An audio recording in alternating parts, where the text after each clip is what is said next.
person all the time, very demanding. I was an economics major, so not the easiest major. But having that time management and being able to also go and compete at the highest level in the ACC, win championships, and get to be here is something I'll always cherish. What is one tool that you say, you run, rated very well in the run game? What is one tool or one strength that helps you in the run game? Yeah, I'd say my understanding of leverage, football intelligence, something I pride myself on is being ready for the game every week. And like I said earlier, going back to my wrestling background, being able to find those pressure points in areas you can really move somebody when they don't want to be moved. My father. My dad played college football at Bucknell. And got introduced in the 3rd grade, could play Pee Wee with friends, and got to go hit somebody with a helmet on. It's a pretty exciting thing. Do you have siblings that play too? I have 2 older sisters, and they did not play. They play sports? They both played field hockey. Brian, apologies if you've been asked this already, but can you go into depth a little bit about playing with Darian and what made him such a special player? Yeah, Darian's a really good guy, a really good friend of mine, and he's somebody that can extend plays well. So that's kind of what makes him explosive on the tape. And, when you got somebody back there, but we also had a really good group around us, really good offensive line, really good receiving unit, and obviously really good running back like Nate Shepard. So when you have all those tools around you, it makes his job a lot easier and makes everybody's job a lot easier. So I'd say it was a collective group. What do you think he was, what was he like as a leader, and how do you think he was able to lead the team? He's a quieter guy, but, lead by example, do things right, and people will respect it. Thank you. Right. Skilled players like running backs and wide receivers don't have a great track record of celebrating touchdowns with offensive linemen. Is that like a talking point within the offensive line group? Do you guys joke about it?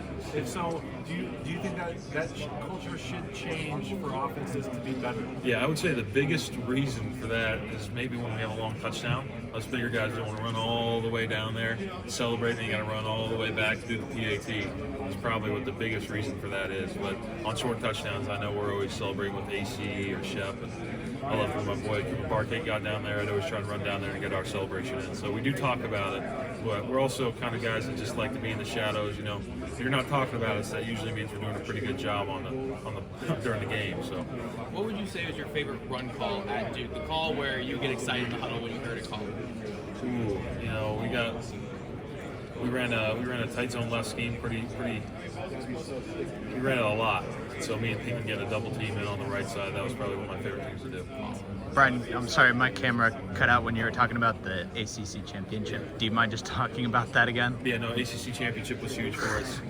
Obviously showing up 3-9 and being there with 4 years with my guys. A few of them are here. It was a great experience being able to do that. Something we're all really proud of, and being able to take Duke to the top of the championship and win it, and kind of establish ourselves as a top program in the ACC and somebody that you want to look out for year in and year out. All right, thank you for saying that. What was the moment that you feel like you fell in love with the game? Honestly, 3rd grade when I first got out there, I got to go around, hit people. Nobody got mad at me. Nobody yelled at me or anything. So it's always fun to be out there with your buddies, your friends, all the relationships you meet, the people you've met along the way. It hasn't really changed. Everywhere I've been fortunate enough to be in great places with great people. So those connections really keep me going. At what point throughout your journey did you feel like this was a possibility?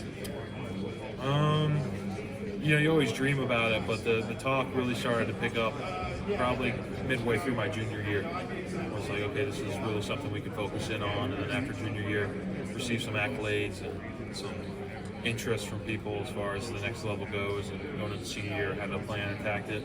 Felt really good about senior year, and here we are. You look relatively young. I think it's because you're keeping it clean shaven. But most of the time, offensive line, y'all be out here looking old. Right? Why is it you think that you guys tend to be more mature looking than the rest of the team?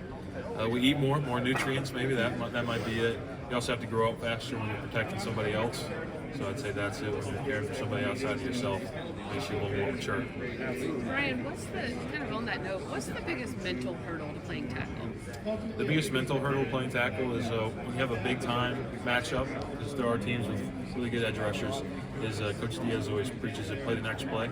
If you're a good athlete, they're a good athlete. You're not going to win every rep. Obviously, we all want to, but you can't let one bad play turn into a bad drive or a bad game. Brian, have you spoken to the Raiders at all? I have not yet. Okay. All right.